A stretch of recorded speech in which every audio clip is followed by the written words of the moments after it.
আপোনালোকৰ কাৰণে ভাল খবৰ কি বহুতেই বিচাৰি থাকে বলেৰো যে দাদা আমাক বলেৰো আহিলে ক'ব। গতিকে আমাৰ হাতত এই জাষ্ট আজি আহি পাইছে এখন গাড়ী, যোৰহাটৰ ৰেজিষ্ট্ৰেশ্যনৰ নাম্বাৰ প্লেটত গাড়ী আছে, 2020ৰ লাষ্টৰ গাড়ী। আৰু চবতকে ভাল খবৰ, ফাৰ্ষ্ট অনাৰ গাড়ী, বাম্পাৰ টু বাম্পাৰ অৰিজিনেল পেইণ্টত গাড়ী পাব।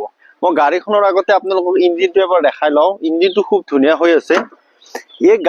যদি এই গাড়ীখন আপোনালোকে ল'ব বিচাৰে তেতিয়াহ'লে আমাৰ স্ক্ৰীনত নাম্বাৰ দিয়া আছে, আমাৰ লগত যোগাযোগ কৰক। বেটাৰী একদম নতুন এক্সাইডৰ বেটাৰী লাগি আছে। আৰু কি কি ফিচাৰ্ছ পাব গাড়ীখনত মই আপোনালোকক এখন দিওঁ। গাড়ীখন আছে BS6ত, বহুতে BS6ত গাড়ী বিচাৰে। চাওক, আপোনালোকে চকা পাই যাব 4টা, একদম মোটামুটি ধৰক 95% টায়াৰৰ গ্ৰিপ পাই যাব। এটা ন 4টা চকাই আপোনালোকে নতুন পাই যাব, 95% গ্ৰিপ থকা। আৰু স্পেয়াৰ টকাটো ক'বই নালাগে, স্পেয়াৰ টকাটো ভাল কণ্ডিশ্যনত পাব। আৰু ভিতৰটো এবাৰ দেখাই দিয়ক দাদা, ভিতৰটো এবাৰ দেখাই দিয়ক। খুব ধুনীয়া কণ্ডিশ্যনত গাড়ী আছে। 4টা পাৱাৰ উইণ্ডো পাই যাব। চিট কভাৰটো লগোৱা নাই। যদি আপোনালোকে কয় যে চিট কভাৰটো লগাই দিব লাগে তেতিয়াহ'লে আমি চিট কভাৰটো লগাই দিম। আৰু গাড়ীখনৰ ৰানিং কিমান আছে মই এইটো আপোনালোকক দেখাই দিওঁ।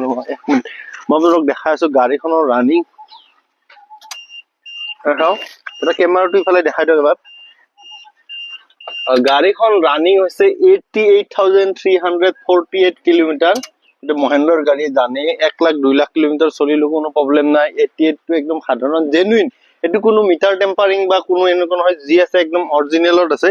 তাৰ পিছৰ পিনৰ পৰা লুকছটো এবাৰ গাড়ীখন দেখাই দিয়ক। মহেন্দ্ৰ বলেৰো BS6ত যদি আপোনালোকে বিচাৰি আছে হোৱাইট কালাৰত তেতিয়াহ'লে এখন চাব পাৰে। গাড়ীখনৰ প্ৰাইচটো মই এতিয়া নকওঁ বাৰু আপোনালোকক। আপোনালোকে ফোন কৰিব যদি গাড়ীখন ল'ব বিচাৰে, তেতিয়াহ'লে মই আপোনাক প্ৰাইচটো কৈ দিম। পিছৰ পিনৰ পৰা লুকছটো এবাৰ চাওক, খুব ধুনীয়া হৈছে। কৰিবলগীয়া একো নাই। যদি ফাইনেন্স কৰে মিনিমাম কিবা এটা ডাউন পেমেণ্ট দিলেও বাকীখিনি আমি আপোনালোকক ৰিফাইনেন্স কৰাই দিম।